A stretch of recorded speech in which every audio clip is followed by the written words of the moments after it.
Zulhas mengatakan urgensi program ini adalah untuk meningkatkan stok pangan nasional, terutama dengan adanya program makan bergizi gratis yang penerimanya ditargetkan 82 juta orang yang menelan anggaran 300 triliun rupiah. DPR RI menyetujui penambahan pagu anggaran Kementerian Pertanian sebesar 145 miliar rupiah menjadi 40,14 triliun rupiah untuk tahun anggaran 2026.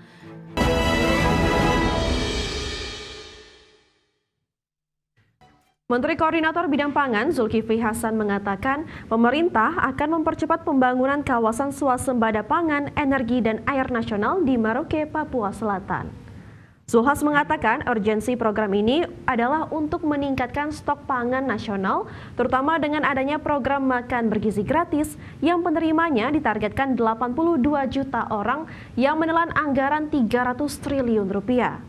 Zulhas mengklaim kawasan tersebut juga akan menjadi sumber lapangan kerja baru sejalan dengan arahan Prabowo dalam program stimulus ekonomi yang 8+4+5. Mempercepat pembangunan kawasan swasembada pangan, air dan energi di Papua Selatan, tepatnya di Merauke, tepatnya lagi Wanam, ya. Insyaallah semua perubahan tata ruang, surat menyurat seperti HGU dan lain yang diperlukan kita akan selesaikan. Saya baru dapat impres 3 minggu, itu jadi proses hampir setahun belum jadi. Saya dapat impres kan baru 3 minggu, tapi mudah-mudahan.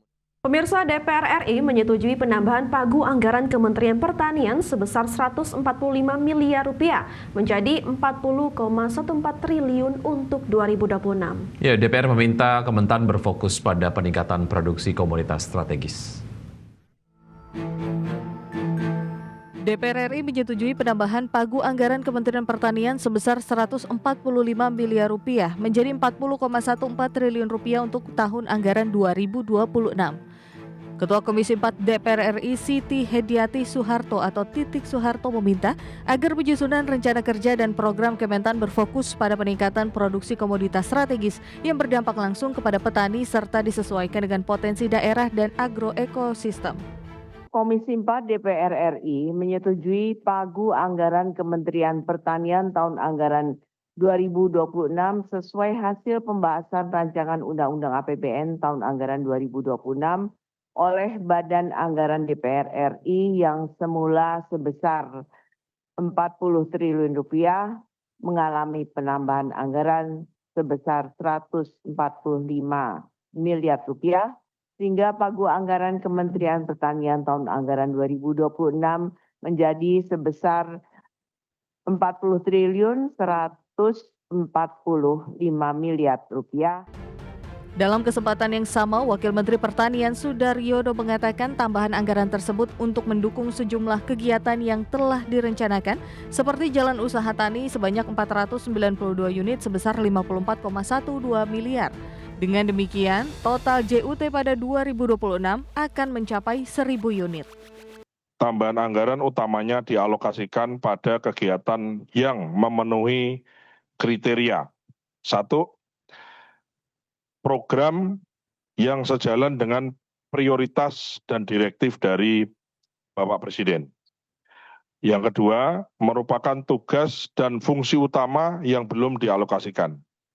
Dan yang ketiga, adalah program yang dapat berdampak terhadap perekonomian dan kesejahteraan masyarakat.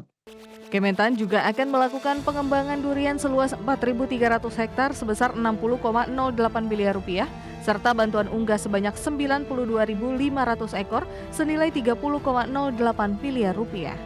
Tim Liputan IDX Channel. Inggris dan Amerika Serikat menandatangani fakta teknologi baru untuk memperkuat kerjasama di bidang AI.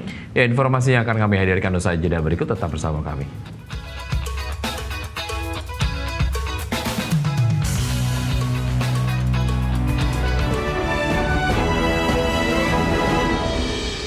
Terima kasih Anda masih bergabung sama kami. Pemirsa, program Koperasi Desa Merah Putih diyakini akan menyerap tenaga kerja khususnya di pedesaan. Ya, Menteri Koperasi Ferry Juliantono menyebut secara asumsi setiap koperasi desa mampu menggerakkan setidaknya 15 orang.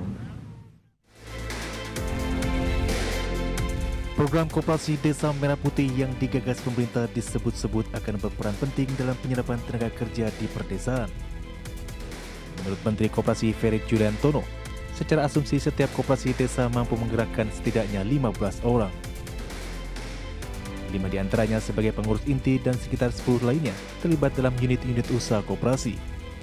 Meski demikian, jumlah pasti tenaga kerja yang diserap masih terus dikaji. Ferry optimis meski program Koperasi Desa Merah Putih baru berjalan, program ini akan membuka banyak kesempatan kerja di desa-desa.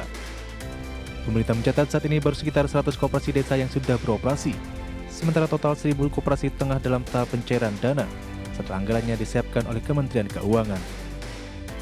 Ya, kalau asumsinya satu koperasi desa 5 pengurus, kemudian ada kegiatannya ada 6 kegiatan unit, kegiatan kan bisa sekitar taruhlah 10 orang, mudah-mudahan bisa untuk start ini bisa 800 ribuan kalau asumsinya koperasi desanya udah mulai operasional. Sejauh ini berapa? Seperti diketahui, pemerintah menyiapkan 5 program penyerapan tenaga kerja sebagai insentif stimulus ekonomi, salah satunya melalui program Koperasi Desa Merah Putih. Pemerintah menargetkan Koperasi Desa Merah Putih dapat menyerap 1 juta tenaga kerja hingga Desember 2025. Dari Jakarta, Tim Liputan IDX Channel. Para pencari kerja mengeluhkan syarat batasan usia yang diberlakukan perusahaan di Bursa Kerja yang digelar oleh pemerintah Provinsi DKI Jakarta. Para pencari kerja berharap batas usia bisa dihapuskan.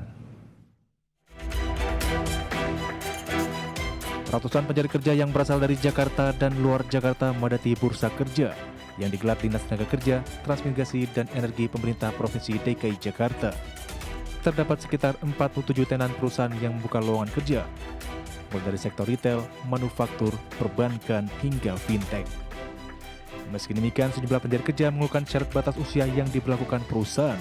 Meski memiliki pengalaman kerja sesuai yang dibutuhkan, para pencari kerja berharap batas usia bisa dihapuskan. Usia ya, karena saya usia di atas 40. Jadi sekarang saya 44 tahun. Mencari yang 40 tahunnya aja tadi kayak di bawah ya, itu 40 sebenarnya. Terus saya bilang, kalau misalkan, jadi kriterianya kan sama ya dengan saya, tapi mentok di 40. Terus saya bilang, kalau misalkan saya 44, masih boleh coba nggak? Oh, dicoba aja, tapi jangan pakai. Ini kan ada 2 scan ya, satu aplikasi. Yang dari sini job fair, satunya lagi dari perusahaan.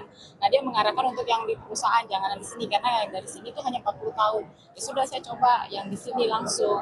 Jadi ya harapan aja di sini. Selain digelar secara hybrid, Jakarta Job Fest ini juga diadakan secara online sejak 11 September hingga 17 September 2025. Dari Jakarta, Miftahul Gani, Tim Liputan IDX Channel.